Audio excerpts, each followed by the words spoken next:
Friend, नमस्ते, प्रणाम। मैं किरण राजपूत आप सभी का स्वागत करती हूँ अपने चैनल में। तो आज मैं बहुत ही सुंदर तीज का गीत लेके आई हूँ। आप लोग को जैसा भी लगेगा कमेंट में ज़रूर बताइएगा। अच्छा लगे तो लाइक कमेंट शेयर कीजिए। मेरे चैनल पर जो न्यू है तो मेरे चैनल को सब्सक्राइब करिए, बेल आइकन को दबाना ना भूलिएगा ताकि मेरा न्यू वीडियो आप तक पहुँचता रहे। तो चलिए गीत को स्टार्ट करती हूँ। भूखल बानी शिव जी के बरतिया बरतिया स्वीकार करी जी। भूखल बानी तीज के बरतिया बरतिया स्वीकार करी जी। ए शिव जी बनल रहो हमारो सिन्होरावा सिन्होरवा भरल सिंदूरा जी। ए शिव जी बनल रहो हमारो सिन्होरावा सिन्होरवा भरल सिंदूरा जी। ई कैले बानी तीज के बरतिया बरतिया स्वीकार करी जी। ई कैले बानी तीज के बरतिया बरतिया स्वीकार करी जी। ए शिव जी बनल रहो सैया के जिंदगिया शिवजी बनल रहो सैया के जिंदगी तो सोला हो सिंगार करी जी।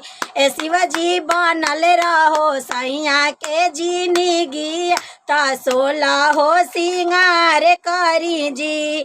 लीला राजे चमके बिजुड़िया जैसन मुहावा तो चांद जैसन जी। लीला रात चमके बिजुड़िया जैसन मुहावा तो चांद जैसन जी। ए शिव जी लहरत ए शिव जी मुहावा तो लीला रात चमके बिजुड़िया जैसन मुहावा तो चांद जैसन जी।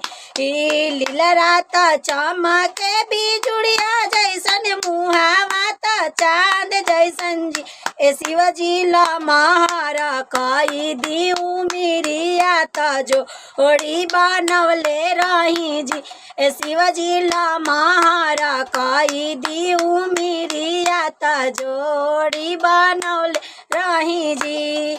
भूखल बानी तीज के बरतिया बरतिया स्वीकार करी जी। भूखल बानी तीज के बरतिया बरतिया स्वीकार करी जी। ये शिव जी बनल रहो हमारो सिन्होरावा सिन्होरवा भरल सिंदूरा जी। ए शिव जी बनल रहो सैया के उमिरिया ता सोला हो सिंगार करब जी। जय हो।